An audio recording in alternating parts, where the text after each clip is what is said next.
welcome to Hare the Rabbit podcast. We explore everything that is rabbit. We look at different rabbit breeds, history, superstition, pop culture, news, and more. I would like to thank you for joining me today, your host, Jeff Hittinger. I'm not an expert, I'm just curious about learning more about rabbits, just like you.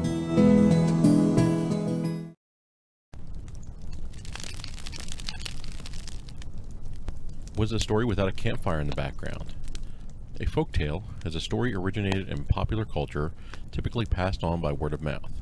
In many tales, Rabbit is a trickster character in folktales of African, African American, and Native American culture.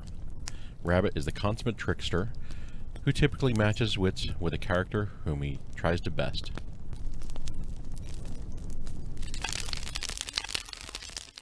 I figured we would take a look at Slavic rabbit mythology. Now, hares in Slavic traditional mythology, these little critters were usually given as a male phallic role in their symbolism. It was a symbol of fertility, but also shamanism and ancient drug use. Some local folk legends say that if a married woman should dream of a hare, it would mean she would give birth to a son in the near future. The rabbit is largely considered to be being unclean, and the speed of the hare is associated with quite a negative sign.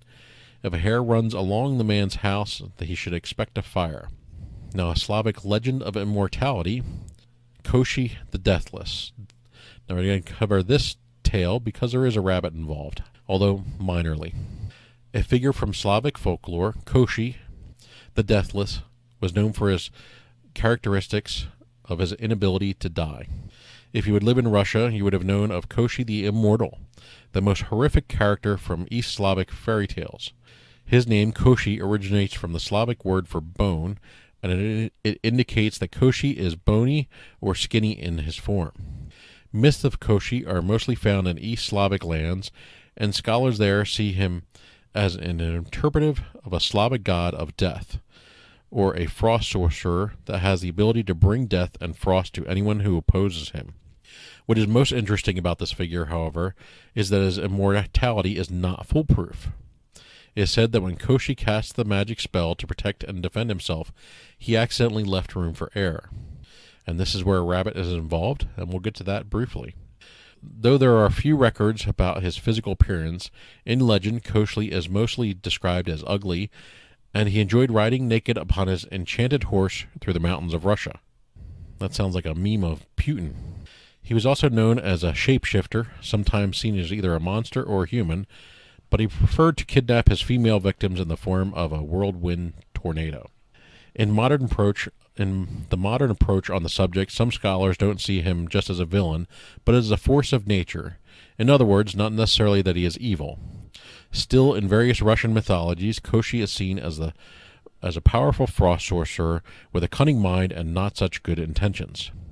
In a few different fairy tales, he turns people into a walnut, or even turns entire kingdoms into stone. So folk legends still see him as an evil character. As an old cunning sorcerer in fairy tales, he is usually bound to build his activity around young pretty girls, where he tries to seduce them and win their love with magic or even brute force. In his failure and rage, he even curses these young girls in animal form to become frogs, snakes, and other wildlife. However, in one fairy tale, he plays the role of a good anti-hero, and even in turn of events, succeeds to win the heart of a beautiful girl to become his wife. The most important aspect of the mythical Koschei's being, however, was his absolute terror of death. This fear left him open to making mistakes, and his most fatal mistake was the imperfect spell he cast to protect himself from harm. Koschei maintained his life and immortality through the removal of his soul. Taking it from his body, it was said that he hid it inside of a needle, which was put inside of an egg, inside of a duck, which was then inside of a rabbit. This was all locked into an iron or crystal or oak chest, and then buried under a green oak on an island. Koschei the Death further safeguards his soul by ensuring his animal vessels or seals could get away. Legend has it that if the chest was ever dug up or opened, the rabbit would try to flee. If the rabbit was killed, the duck would try to flee. Most see Koschei as an immortal being, And one of the fairy tales opens up with him saying, "My death is far away. On the sea and on the ocean there is an island. On the island of oak stands under an oak chest, buried in the chest, a hare in a hare, a duck in a duck, an egg, and my death." It is only once his opponent reached the egg that Koschei's life was truly endangered. The egg contained the needle, which held the heart of his power. According to myth, possession of the egg was enough to gain control of the demon. Furthermore, should the egg break, the needle within would break as well, forcing hundreds of years of age down upon Koschei in a single instant, vanquishing the demon once and for all with the power of age. Many scholars have seen in the Koschei interpretations model of the universe. So there's water, which is the ocean, the earth, which is the island, plants, which is the oak, animals being the rabbit, poultry being the duck, and the oak, or is also known as the world tree. In other words, you can only kill Koschei by destroying the world itself. If you would like to email me, reach out at hareoftherabbit@gmail.com, or you can visit the website at hareoftherabbit.com.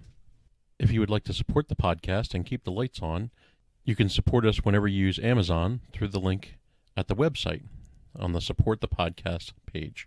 This will not cost you anything extra, and I cannot see who purchased what. You can also become a Fluffle fan supporter by donating through Patreon. And again, there's a link at the hareoftherabbitpodcast.com.